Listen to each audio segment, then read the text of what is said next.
How's it going, guys? In today's video we're going to be looking at how we can create this IP address locator, and it's going to be taking your local IP or actually any IP that you want to enter, and it's going to locate it on a map so we can understand exactly where it's coming from. And yeah, the app's going to be as simple as that. You can use any IP address you want, and it's going to default to your personal IP address so you can see exactly what other people can see when you're surfing the internet. And we're going to be using MVVM for this, and we're going to also be making multiple API requests. So let's get started immediately by creating a fresh project in Xcode. And the very first thing we want to do is go ahead and click on our main folder and create a new folder, and this is going to be called API, and we can just drag that under the content view. Now inside the API we want to go ahead and hold down Command+N so we can create a new Swift file. Click on next and call this one API Manager. So the first thing we want to do inside here is import SwiftUI, and now let's go ahead and create some data models, and this is going to come from 3 different websites that provide us with IP information, the location of the IP address, and so on. So the first one is going to be a struct of IP, which will conform to decodable. And inside here, we will only have one field, which is going to be the IP address of type string. And this is going to come from this address over here. So you're more than welcome to test it out. Otherwise, we're just going to continue building the data model in a similar way. Next, we're going to be using the response from that API to insert it in a different request. So here we're going to get to the geo information for each API that we decide to search after. So inside here, we'll type in struct IP geo, which is going to conform to decodable. And here we're going to get back a city of type string, a country of type string, and a time zone of type string. And finally, we have one more API request we need to make, and you could also just use this one completely by itself. I actually discovered this one after I found this one, but I thought it would be a great way to show you how to chain API requests. So we're going to be using 3 different APIs for this. So here we're going to type in struct IP coordinates of decodable, and that's going to have 2, which are latitude of type double and var longitude of type double. And that is our entire data model. And once again, you could also just use this one completely by itself, because this provides a city, a country, and a time zone. So it's not really required that we use IP info. But I decided to use all 3 just to show you how to chain API requests in case you wanted to do that in the future. Now we're going to go down below and create something called an API manager. So class API manager, and we're going to create a generic API fetch request. So this function is going to be able to fetch any kind of API data and return it to us in JSON format. So the first thing we need to do is create the function, which will be called fetchData, and it's going to be of type T, which is decodable. And inside the parameter section, we need to provide a URL of type string, the model we want to return, and it's going to be of t.type. So if we insert that we want data for IP coordinates, we're going to place that inside here. If we want something for IP geo, we're going to insert it inside here. So it becomes truly flexible for any kind of API data we want to use. And I will close the sidebar for now. And next we need to add a completion listener, which will be at escaping, because it's going to outlive the function and we want the data to return even after the function has finished. And it's going to return T in a closure. And we're going to do the same thing for the failure listener. So failure is going to be at escaping, and it's going to return to us an error if there is an error. And it's going to also be returned inside a closure.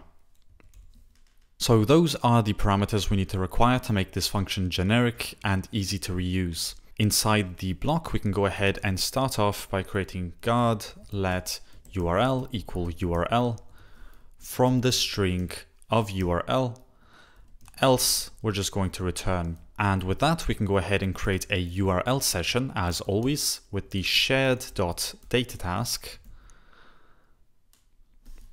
with the URL of URL. And as always, that's going to return 3 different types of data. One is the data, one is the response, and one is the error, if there is an error. Here we need to go ahead and make sure first that there is data to use. So guard let data equals data, else return. And also we can go inside here and say if let error equal error, we're just going to return the failure closure with the error so we can handle that later in case we have to. But if that goes good, we can go ahead and create a do block.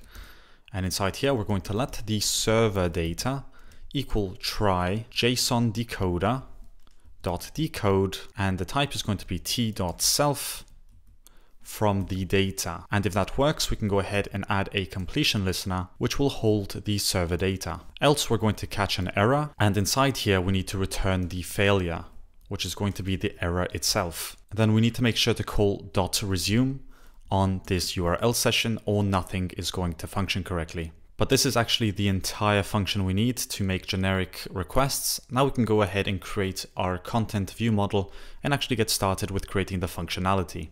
So go ahead and open your sidebar and create a new folder. So Command Option plus N, and we can just call this one ContentView. I'm going to throw everything related to the content view inside here for now.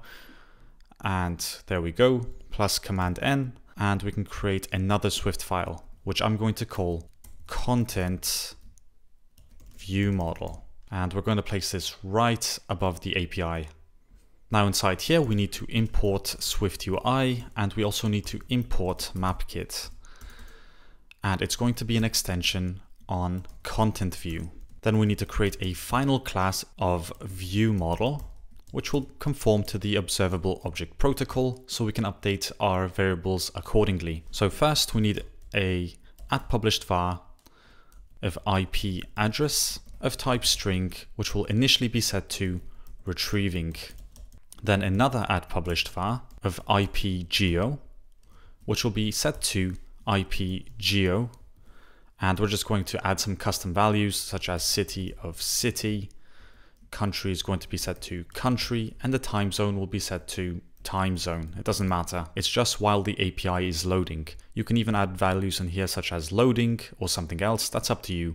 Then we have an @published var of location, which is going to equal an MK coordinate region. And the center is going to be set to a CLL location coordinate 2D, which will take the latitude and longitude of 0.0 and 0.0 and a span of MK coordinate span, which will be set to latitude delta of 0.5 and 0.5. And we can close the sidebar again so we have some more space. So this will just give it a starting location for when the user opens the app. And we're going to provide a smooth animation from wherever that is to their current location, so it looks great when they open the application. But we also need to go ahead and create a reference to our API manager. So private let API equal API manager. So we can use that freely. And we need to create an initializer, which is going to fetch the IP address. So fetch IP address. Now I'm also going to go ahead and create a helper function in here that makes sure that when we update the UI, it's always going to be on the main thread. And usually you need to write dispatch_queue.main.async, but we're going to create a helper function that makes that a lot faster. So function run on main, which is going to take an unnamed method at escaping, and it's going to return void. So it's going to take any function that you want to run on the main thread. And inside here, we're going to type in dispatch_queue.main.async. And as the code, we're going to provide some with animation first. And inside there, we're going to provide the method of our choice. So whatever method we decide to choose for run on main is going to be put on the main thread. And this can be reused as many times as we want. So it's easier to edit if we want to add animations or remove animations, or if we want to add some extra work. It just makes it easier to keep track of. But the first thing we really want to test is whether our IP address is actually working correctly. So go ahead and write private function fetch IP. And inside here, we can type in IP.fetchData. and we have all of that to complete. So first it's the URL, so https://api.ipifi.org format equals JSON. And the response we're going to get back from this is an IP response. So in here, go ahead and type in ip.self. Now for the completion listener and for the failure listener, we're going to go ahead and turn those into closures. So first we're going to turn it into a result for the completion listener, and we can call self.runOnMain. So this is going to run on the main thread. So if there's a result, we can go ahead and say self.ip_address is equal to the result.ip. And this should be result in. Then we're going to go ahead and add a print statement that says IP address, and that's going to show us our IP address. So self.ip_address. And if this runs correctly, we need to go ahead and make sure that we call the other APIs. So here we need to fetch geodata, and here we need to go ahead and fetch location data.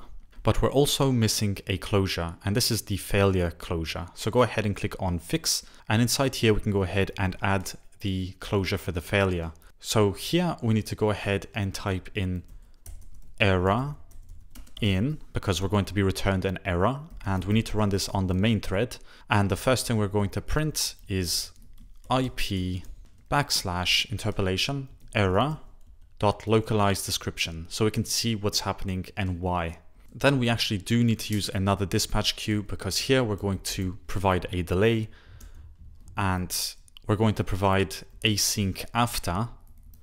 So there's going to be a deadline before we execute something, and we want to get the time of now plus 10 seconds. So it's going to wait 10 seconds before running this code, and we want it to execute the following. So first we're going to go ahead and print trying again to fetch the IP address. And then we need to go ahead and call self.fetchIP. So as you may have noticed, this is going to be an endless recursion until we actually can fetch the IP. And this helps a lot in case the user doesn't have internet or something went wrong. It's going to try every 10 seconds to make a data request and try to get the IP address. But let's make sure that this actually works. So go ahead and add fetch IP inside your init block. Open your sidebar and go to ContentView. And here the only thing we need to do is initialize the view model. So add state object var ViewModel is going to equal ViewModel. And that's all you have to add to make sure that the initializer gets called in the ViewModel. So go ahead and run your application, and you'll notice down here that you're going to get your IP address. So everything's working perfectly, and we can go back to the ContentView model. So we actually have to go ahead and repeat this process for each API request. And right now we only did 1 of 3. So right below we can go ahead and create another private function, which will say fetch geodata. And it's going to take an IP of type string. And again, we're going to type in api.fetchData. The URL is going to be https://ipinfo.io//IP/geo, just like that. And the model is going to be the ip_geo.self. And of course, we have these two closures to take care of. So first we need to take the result from this request, result in, and we're going to type in self.runOnMain, and we want to assign to self ip_geo the result. And also to log, we'll go ahead and print geodata is set to result. And for the failure, we need to go ahead and return an error in the following code.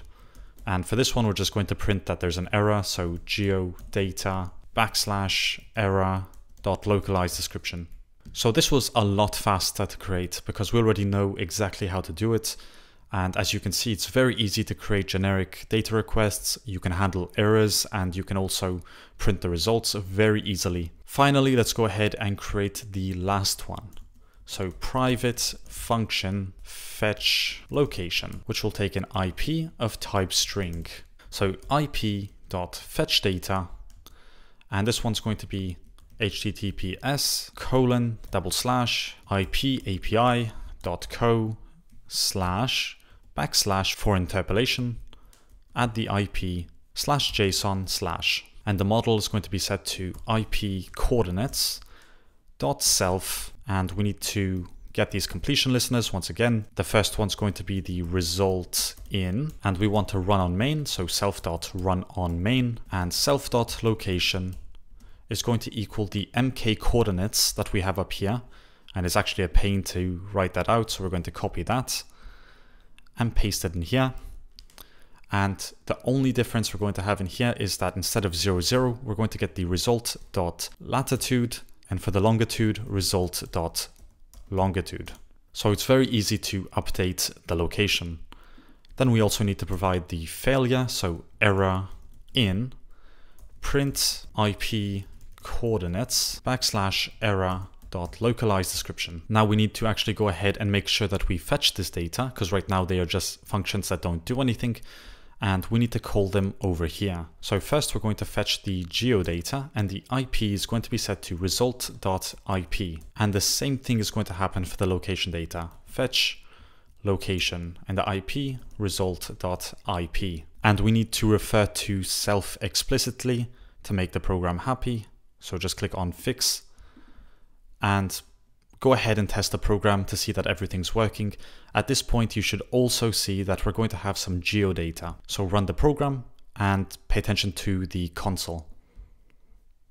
So if we move this, you're going to notice that first we're going to get an IP address, then we're going to get a bunch of these annoying logs, and then we're going to get the geodata at the bottom. So city, Frankfurt, country, Germany. So everything's working perfectly. Now we just need to update the UI. So to do that, go ahead and open your sidebar and open the content view and click on resume for your preview. Might even move this up like this. And we can also safely close the sidebar. We will not be using anything in the sidebar anymore. Now this is going to be actually the easiest part. It's about 20 lines of code. Import map kit, and first we're going to start with a Z stack, and we want a map with the coordinate region, and it has to be a binding variable, so vm.location, and we want this map to ignore the safe area. So now we have a map that covers the entire screen. Then I want to go ahead and add a circle with a dot frame of a width of 30, a height of 30, and alignment of dot center, with a foreground color of dot blue, dot opacity, and that's going to be set to 20%. So the user understands where the IP address is coming from. You have a small circle indicator in the center of the screen so they can see it immediately. Now all we have to do is create a VStack with the information of the IP address. So first we need a spacer, and we're going to create another VStack, except this time it's going to have a spacing of 20. And inside we're going to have a text using Markdown language. We're going to add IP, so that becomes nice and bold. And we need to interpolate that this is the ViewModel IP address. So as you can see now we have an IP address at the bottom. Then we also have the text, which will be \interpolation vm.ipgeo.city, comma \vm.ipgeo.country. Then we want to add some padding and a frame with a width of 300 while we ignore the rest, a background of dot thick material, a corner radius of 10, and a padding of vertical, which will be set to 50. So as you can see now, we have this very small card view at the bottom that says the IP, which is being retrieved, and the city and the country. And if we actually go ahead and run this app, you'll see it's going to smoothly locate the country of the IP address. And this is going to be on your country, of course, unless you're using a VPN, such as this one over here. So we successfully created an IP address locator, and this works with any IP address. If we don't have internet, for example, we can go ahead and turn that off, and let's go ahead and rerun the application. So right now we're not going to get anything, and you're going to notice also in the console that it will say the internet connection appears to be offline. But as soon as we connect to internet, it's going to try once again to connect to the API, and it's going to send us directly to the information that we want. So that's a really good way to handle the missing internet or any errors, is just to try and try again. But anyways guys, I hope you enjoyed this tutorial. Feel free to leave a comment if you'd like to see similar videos to this one. Otherwise, with that being said, thanks for watching and I'll see you guys in the next video.